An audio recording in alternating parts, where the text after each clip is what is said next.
ইন্নালহামদুলিল্লাহ ওয়াসসালাতু ওয়াসসালামু আলা রাসূলিল্লাহ আম্মা বাদ। ডোনাল্ড ট্রাম্প জেরুজালেমকে ইসরায়েলের রাজধানী ঘোষণার পর থেকে তারা গ্রেটার ইসরায়েল প্রতিষ্ঠার জন্য উঠে পড়ে লেগেছে। তারা চায় নীল নদ থেকে ফুরাত নদী পর্যন্ত তাদের দখলে নিতে। তারা চায় পুরো ফিলিস্তিন, সিরিয়া, লেবানন, ইরাক পর্যন্ত বিস্তীর্ণ এলাকা তাদের দখলে নিতে। এই লক্ষ্যে তারা একের পর এক ফিলিস্তিন ভাই বোনদের হত্যা করছে। তারা যুদ্ধের নামে যে সকল গণহত্যা চালাচ্ছে তা কোনো যুদ্ধে দেখা যায়নি, এমনকি তা আন্তর্জাতিক আইনেরও লঙ্ঘন। তারা প্রতিদিন হত্যা করছে হাজার হাজার শিশু, এমনকি তারা হত্যা করছে নারীদের, ধ্বংস করছে একের পর এক হাসপাতাল, ধ্বংস করছে অসহায়ত্বের মাঝে ঠাঁই নেওয়া সেই আশ্রয় কেন্দ্রগুলো। এই জন্যই আল্লাহ সুবহানাহু ওয়া তাআলা ইহুদিদের জেরুজালেম থেকে বিতাড়িত করেছিলেন। বনি ইসরায়েল অর্থাৎ ইহুদিদেরকে জেরুজালেম তথা পবিত্র নগরী দান করেছিলেন, তবে শর্ত দিয়েছিলেন তারা যেন আল্লাহর আদেশ নির্দেশ মেনে চলে এবং শুধুমাত্র আল্লাহর ইবাদত করে। কিন্তু বনি ইসরায়েল বারবার আল্লাহর আদেশ লঙ্ঘন করেছে। তারা পৃথিবীতে ফিতনা ফাসাদ সৃষ্টি করেছে, এমনকি তারা নবী রাসূলদের হত্যা পর্যন্ত করেছে। ফলে আল্লাহ সুবহানাহু ওয়া তাআলা ইহুদিদের শাস্তিস্বরূপ পবিত্র ভূমি তথা জেরুজালেম থেকে বহিষ্কৃত করেছেন। অতঃপর বনি ইসরায়েল অনেক কান্নাকাটির মাধ্যমে আল্লাহর কাছে ক্ষমা চেয়েছেন। ফলে আল্লাহ সুবহানাহু ওয়া তাআলা তাদের ক্ষমা করে দিয়েছেন। তারা পুনরায় জেরুজালেমে আশ্রয় নিল। তারপর তারা ঠিক আগের মতোই আবারও ফিতনা ফাসাদ সৃষ্টি করতে শুরু করলো। বারবার এরূপ করার ফলে আল্লাহ সুবহানাহু ওয়া তাআলা তাদের অভিশপ্ত ঘোষণা করেছেন এবং তাদেরকে জেরুজালেম থেকে বের করে দেন।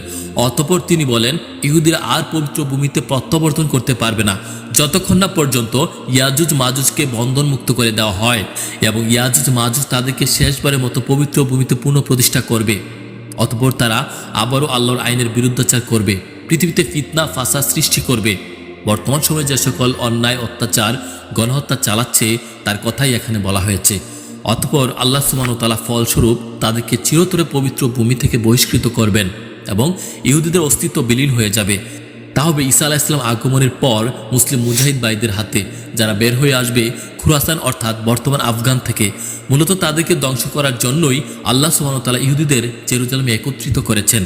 সুপারমুন 3 ডিসেম্বর 2016 এবং 21 জানুয়ারি 2019 এই দুইবার পৃথিবীবাসী প্রত্যক্ষ করেছে আশ্চর্য সুপারমুন। অভিশপ্ত ইহুদিরা বড় চাঁদ বা সুপারমুনকে তারা কল্যাণকর মনে করে।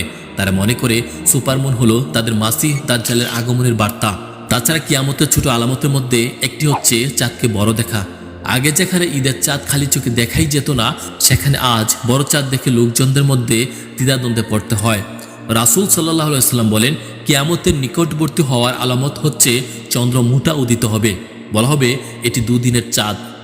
হে ঘুমন্ত যুবক, একটু ভাবুন, 1917 সালে বেলফুর ঘোষণার 50 বছর পর 1966 সালে 6 দিনের যুদ্ধের মাধ্যমে তারা জেরুজালেমের দখলের ঠিক 50 বছর পর 2017 সালে জেরুজালেম ইসরায়েলের রাজধানীর স্বীকৃতি।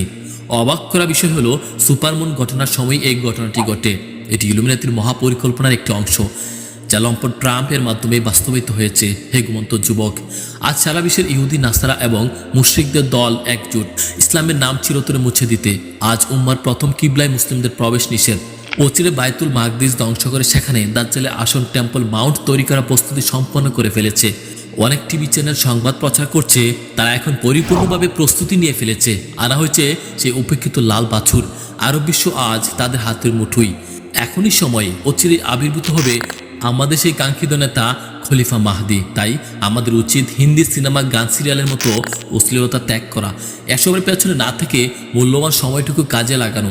দলে দলে বিভক্ত না হয়ে এক হওয়া আমাদের অত্যন্ত জরুরি। হে ভাই, এগিয়ে যান আল্লাহর পথে। খলিফা মাহদি দলে শরিক হতে নিজেকে প্রস্তুত করুন। সময় কিন্তু অতি সন্নিকটে। ধন্যবাদ আপনাকে।